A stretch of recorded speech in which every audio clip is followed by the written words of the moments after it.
जय माता दी। जैसा कि आप सभी जानते हैं कि शरद नवरात्रि प्रारंभ हो चुकी है और शरद नवरात्रि पे सभी लोग व्रत करते हैं। बहुत से लोग व्रत करते हैं, तो जो भी लोग व्रत करते हैं उन्हें दुर्गा सप्तशती का पाठ अवश्य करना चाहिए।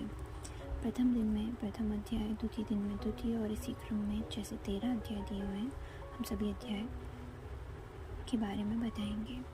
पहला प्रथम अध्याय आज हम प्रारंभ करने जा रहे हैं। प्रथम दिन अध्याय को प्रारंभ करने से पहले दुर्गा कवच अवश्य करें। दुर्गा कवच के बाद प्रथम अध्याय प्रारंभ। प्रथम चरित्र खेल ब्रह्म ऋषि, महाकाली देवता, गायत्री, छंद, नंदा शक्ति, रक्त बीजिका, अग्नि तत्व और ऋग्वेद स्वरूप है। श्री महाकाली देवता की प्रसन्नता के लिए प्रथम चरित्र के जप में विनियोग किया जाता है। भगवान विष्णु के सो जाने पर मधु और कैटव को मारने के लिए कमल जन्मा ब्रह्मा जी ने जिनका स्तवन किया था, उन महाकाली देवी का मैं सेवन करती हूँ। वे अपने 10 हाथों में खड़ग, चक्र, गदा, बाण, धनुष, परिघ, शूल, भुशुंडी, मस्तक और शंख धारण करती हैं। उनके 3 नेत्र हैं। वे समस्त अंगों में दिव्य आभूषणों से विभूषित हैं। उनके शरीर की कांति नीलमणि के समान है तथा वे 10 मुख और 10 पैरों से युक्त हैं। श्री मार्कंडेय जी बोले, सूर्य के पुत्र शावर्णी जो 8वें मनु कहे जाते हैं, उनकी उत्पत्ति की कथा विस्तार पूर्वक कहता हूँ, सुनो। सूर्य कुमार महाभाग शावर्णी भगवती महामाया के अनुग्रह से जिस प्रकार मनवंतर के स्वामी हुए, वही प्रसंग सुनाता हूँ। पूर्व काल की बात है। श्वारोचिष मनवंतर में सुरथ नाम के एक राजा थे, जो चैत्र वंश में उत्पन्न हुए थे। उनका समस्त भूमंडल पर अधिकार था। वे प्रजा का अपने औरस पुत्रों की भांति धर्म पूर्वक पालन करते थे। तो भी उस समय कोला विध्वंसी नाम के क्षत्रिय उनके शत्रु हो गए। राजा सूरत की दंड नीति बड़ी प्रबल थी। उनका शत्रुओं के साथ संग्राम हुआ। यद्यपि कोला विध्वंसी संख्या में कम थे, तो भी राजा सूरत युद्ध में उनसे परास्त हो गए तथा वे युद्ध भूमि से अपने नगर को लौट आए और केवल अपने देश के राजा होकर रहने लगे। समूची पृथ्वी से अब उनका अधिकार जाता रहा, किंतु वहाँ भी उन प्रबल शत्रुओं ने उस समय महाभाग राजा सूरत पर आक्रमण कर दिया। राजा का बल क्षीण हो चला था, इसलिए उन्हें दुष्ट, बलवान और दुरात्मा मंत्रियों ने वहां उनकी राजधानी में भी राजकीय सेना और खजाने को हथिया लिया।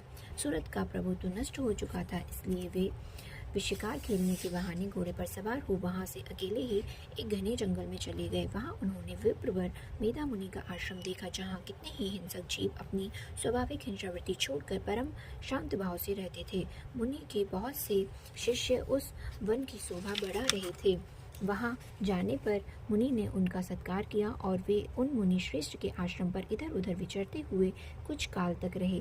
फिर ममता से आकृष्ट चित्त होकर वहां इस प्रकार चिंता करने लगे, पूर्व काल में मेरे पूर्वजों ने जिसका पालन किया था, वही नगर आज मुझसे रहित है। पता नहीं मेरे दुराचारी भृत्यगण उसकी धर्मपूर्वक रक्षा करते हैं या नहीं। जो सदा मद की वर्षा करने वाला और शूरवीर था, वह मेरा प्रधान हाथी अब शत्रुओं के अधीन होकर न जाने किन भोगों को भोगता होगा। जो लोग मेरी कृपा, धन और भोजन पाने से सदा मेरे पीछे पीछे चलते थे, वे निश्चय ही अब दूसरे राजाओं का अनुसरण करते होंगे। उन अपव्ययी लोगों के द्वारा सदा खर्च होते रहने के कारण अत्यंत कष्ट से जमा किया हुआ मेरा वह खजाना खाली हो जाएगा। ये तथा और भी कई बातें राजा सूरत निरंतर सोचते चले रहते थे। एक दिन उन्होंने वहाँ पे प्रबर मेधा के आश्रम के निकट एक वैश्य को देखा और उससे पूछा, भाई तुम कौन हो? यहाँ तुम्हारे आने का क्या कारण है? तुम क्यों शोकग्रस्त और अनमने से दिखाई देते हो? राजा सूरत का यह प्रेम पूर्वक कहा हुआ वचन सुनकर वैश्य ने विनीत भाव से उन्हें प्रणाम करके कहा। वैश्य बोला, राजन, मैं धनियों के कुल में उत्पन्न एक वैश्य हूँ। मेरा नाम समाधि है। मेरी दुष्ट स्त्री पुत्रों ने धन के लोभ से मुझे घर से बाहर निकाल दिया है। मैं इस समय धन, स्त्री, पुत्रों से वंचित हूँ। मेरे विश्वसनीय बंधुओं ने मेरा ही धन लेकर मुझे दूर कर दिया है, इसलिए दुखी होकर मैं वन चला आया हूँ। यहाँ रहकर मैं इस बात को नहीं जानता कि मेरे पुत्रों की, स्त्री की और स्वजनों की कुशल है या नहीं। इस समय घर में वे कुशल से रहते हैं या उन्हें कोई कष्ट है। वे मेरे पुत्र कैसे हैं? क्या वे सदाचारी हैं या दुराचारी हो गए हैं? राजा ने पूछा। जिन लोभी स्त्री पुत्र आदि ने धन के कारण तुम्हें घर से निकाल दिया, फिर उनके प्रति तुम्हें इतना स्नेह का बंधन क्यों रहता है? वैश्य बोला, आप मेरे विषय में जैसी बात कहती हैं वह सब ठीक है, किंतु क्या करूं मैं? मेरा मन निष्ठुरता नहीं धारण करता। जिन्होंने धन के लोभ में पड़कर पिता के प्रति स्नेह, पति के प्रति प्रेम और आत्मीयजन के प्रति अनुराग को तिलांजलि दे मुझे घर से बाहर निकाल दिया, उन्हीं के प्रति मेरे हृदय में इतना स्नेह है। महामते गुणहीन बंधुओं के प्रति भी जो मेरा चित्त इस प्रकार प्रेमग्न हो रहा है, ये क्या है?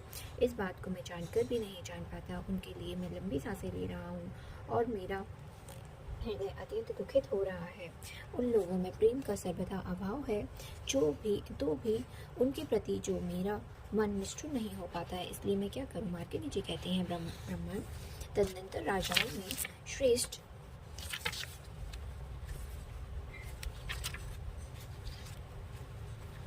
सुरथ और वह समाधि नामक वैश्य दोनों साथ साथ मेधा मुनि की सेवा में उपस्थित हुए और उनके साथ यथा योग्य न्याय अनुकूल विनय पूर्वक बर्ताव करके बैठे। तत्पश्चात वैश्य और राजा ने कुछ वार्तालाप आरंभ कर दिया। राजा ने कहा, भगवान, मैं आपसे एक बात पूछना चाहता हूँ, उसे बताइए। मेरा चित्त अपने अधीन न होने के कारण वह बात मेरे मन को बहुत दुख देती है। जो मेरे हाथ से चला गया है उसमें और उसकी संपूर्ण अंगों में मेरी ममता बनी हुई है। मुनि श्रेष्ठ यह जानते हुए भी कि वह अब मेरा नहीं है, अज्ञानी की भांति मुझे इसके लिए दुख होता है।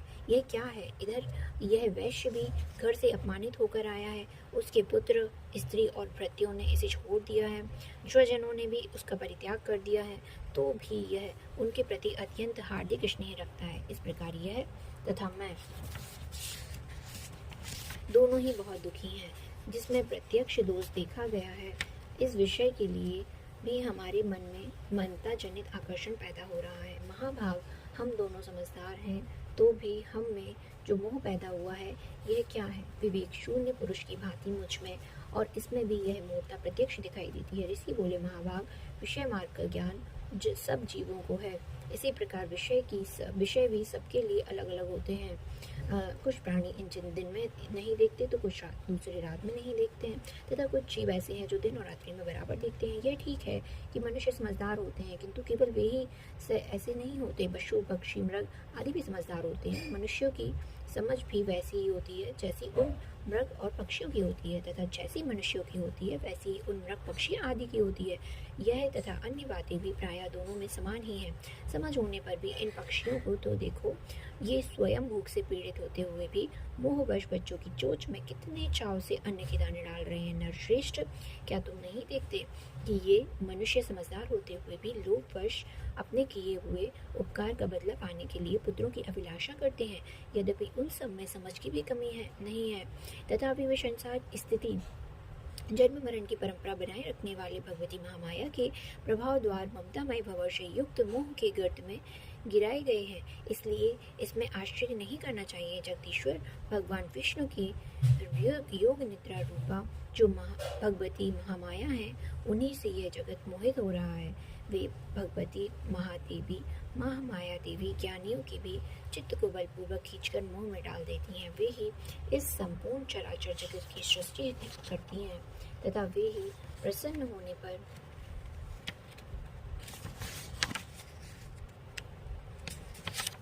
मनुष्यों को मुक्ति के लिए वरदान देती हैं। वे ही परा विद्या, संसार बंधन और मोक्ष की हेतुभूता, सनातनी और संपूर्ण ईश्वरी की भी अधीश्वरी है। राजा ने पूछा, भगवान, जिन्हें आप महामाया कहते हैं, वे देवी कौन है? ब्राह्मण, उनका आविर्भाव कैसे हुआ है तथा उनके चरित्र कौन कौन है? ब्रह्मवेत्ताओं में श्रेष्ठ महर्षि उन वेदी का जैसा प्रभाव हो, जैसा स्वरूप हो और जिस प्रकार प्रादुर्भाव हुआ हो, वह सब मैं आपके मुख से सुनना चाहता हूँ। ऋषि बोले, राजन, वास्तव में तुम देवी नित्य स्वरूपा ही है। संपूर्ण जगत उन्हीं का रूप है तथा उन्होंने समस्त विश्व को व्याप्त कर रखा है, तथापि उनका प्राकट्य अनेक प्रकार से होता है। वह मुझसे सुनो। यद्यपि वे नित्य और अजन्मा है, तथापि जब देवताओं का कार्य सिद्ध करने के लिए प्रकट होती हैं, उस समय लोक में उत्पन्न हुई कहलाती हैं। कल्प के अंत में जब संपूर्ण जगत एक कारणव में निमग्न हो रहा था और सबके प्रभु भगवान विष्णु शेषनाग की सैया बिछाकर योग निद्रा का आश्रय ले सो रहे थे। उस समय उनके कानों के मैल से दो भयंकर असुर उत्पन्न हुए, जो मधु और कैटव के नाम से विख्यात थे। वे दोनों ब्रह्मा जी का वध करने को तैयार हो गए। भगवान विष्णु के नाभि कमल में विराजमान प्रजापति ब्रह्मा जी ने जब उन दोनों भयानक असुरों को अपने पास पाया तो और भगवान को सोया हुआ देखा, तब एकाग्रचित होकर उन्होंने भगवान विष्णु को जगाने के लिए उनके नेत्रों में निवास करने वाली योग निद्रा का स्तवन आरंभ किया, जो इस विश्व की अधीश्वरी, जगत को धारण करने वाली, संसार का पालन और संहार करने वाली तथा तेज स्वरूप भगवान विष्णु की अनुपम शक्ति है। उन्हीं भगवती निद्रा देवी की भगवान ब्रह्मा स्तुति करने लगे। ब्रह्मा जी ने कहा, देवी तुम ही स्वाहा, तुम ही स्वधा, तुम ही वसिटकार हो और स्वर भी तुम्हारे ही स्वरूप है। तुम ही जीवनदायिनी सुधा हो। नित्य अक्षर प्रणव में अकार, उकार, मकार इन तीन मात्राओं के रूप में तुम ही स्थित हो तथा इन तीन मात्राओं के अतिरिक्त जो बिंदु रूपा नित्य अर्ध मात्रा है, जिसका विशेष रूप से उच्चारण नहीं किया जा सकता, वह भी तुम ही हो। देवी तुम ही संध्या, सावित्री और परम जननी हो। देवी तुम ही इस विश्व ब्रह्मांड को धारण करती हो। तुमसे ही इस जगत की सृष्टि होती है, तुम ही से इसका पालन होता है और सदा तुम ही कल्प के अंत में सबको अपना ग्रास बना लेती हो। जगन्मयी देवी, इस जगत की उत्पत्ति के समय तुम सृष्टि रूपा हो, पालन काल में स्थिति रूपा हो और कल्पांत के समय संहार रूप धारण करने वाली हो। तुम ही महाविद्या, महामाया, महामेधा, महास्मृति, महामोह रूपा महादेवी, महाशुरी हो। तुम ही तीनों गुणों को उत्पन्न करने वाली सबकी प्रकृति हो। भयंकर काल रात्रि, महारात्रि और मोहरात्रि भी तुम ही हो। तुम ही श्री, तुम ही ईश्वरी, तुम ही हिम, तुम ही बोध स्वरूपा बुद्धि हो। लज्जा, पुष्टि, तुष्टि, शांति और क्षमा भी तुम ही हो। तुम खड़ग धारणी, शूल धारणी, घोर रूपा तथा गदा, चक्र, शंख और धनुष धारण करने वाली हो। बाण, भुषुंडी और बरिक ये भी तुम्हारे अस्त्र हैं। तुम सौम्य, सौम्यतर हो। इतना ही नहीं, जितने भी सौम्य और सुंदर पदार्थ हैं, उन सब की अपेक्षा तुम अत्यधिक सुंदरी हो। पर और अपर सबसे परे रहने वाली परमेश्वरी तुम्ही हो। सर्वस्वरूपी देवी, कहीं भी सत असत रूप से जो कुछ वस्तुएं हैं और उन सब की जो शक्ति है, वह तुम ही हो। ऐसी अवस्था में तुम्हारी स्तुति क्या हो सकती है? जो इस जगत की सृष्टि, पालन और संहार करते हैं, उन भगवान को भी जब तुमने निद्रा के अधीन कर दिया और तब तुम्हारी स्तुति करने में यहाँ कौन समर्थ हो सकता है? मुझको, भगवान शंकर को और भगवान विष्णु को भी तुमने ही शरीर धारण कराया है, अतः तुम्हारी स्तुति करने की शक्ति किसमें है? देवी, तुम तो अपने इन उदार प्रभावों से ही प्रशंसित हो। ये जो दोनों दुर्धर्ष असुर मधु और कैटव हैं, इनको मोह में डाल दो और जगदीश्वर भगवान विष्णु को शीघ्र ही जगा दो। साथ ही उनके भीतर इन दोनों महान असुरों को मार डालने की बुद्धि उत्पन्न कर दो। ऋषि कहते हैं, राजन, जब ब्रह्मा जी ने वहाँ मधु और कैटव को मारने के उद्देश्य से भगवान विष्णु को जगाने के लिए तमोगुण की अधिष्ठात्री देवी योग निद्रा की इस प्रकार स्तुति की, तब वे भगवान के नेत्र, मुख, नशिका, बाहु, हृदय और वक्ष स्थल से निकलकर अव्यक्त जन्मा ब्रह्मा जी की दृष्टि के समक्ष खड़ी हो गई। योग निद्रा से मुक्त होने पर जगत के स्वामी भगवान जनार्दन उस एकार्णव के जल में शेषनाग की सैया से जाग उठे। फिर उन्होंने उन दोनों असुरों को देखा। वे दुरात्मा मधु और कैटव अत्यंत बलवान और पराक्रमी थे और क्रोध से आंखें लाल किए ब्रह्मा जी को खा जाने के लिए उद्योग कर रहे थे। तब भगवान श्री हरि ने उठकर उन दोनों के साथ 5000 वर्षों तक केवल बाहु युद्ध किया। वे दोनों भी अत्यंत बल के कारण उन्मत्त हो रहे थे। इधर महामाया ने भी उन्हें मोह में डाल रखा था।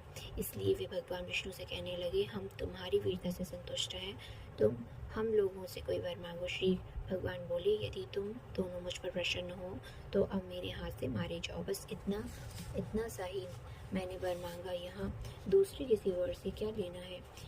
ऋषि कहते हैं, इस प्रकार धोखे में आ जाने पर जब उन्होंने संपूर्ण जगत में जल ही जल देखा, तब कमल नयन भगवान से कहा, जहाँ पृथ्वी जल में डूबी ना हो, जहाँ सूखा स्थान हो, वहीं हमारा वध करो। ऋषि कहते हैं, तब तथास्तु कहकर शंकर, चक्र और गदा धारण करने वाले भगवान ने उन दोनों के मस्तक अपनी जांघ पर रखकर चक्र से काट डाले।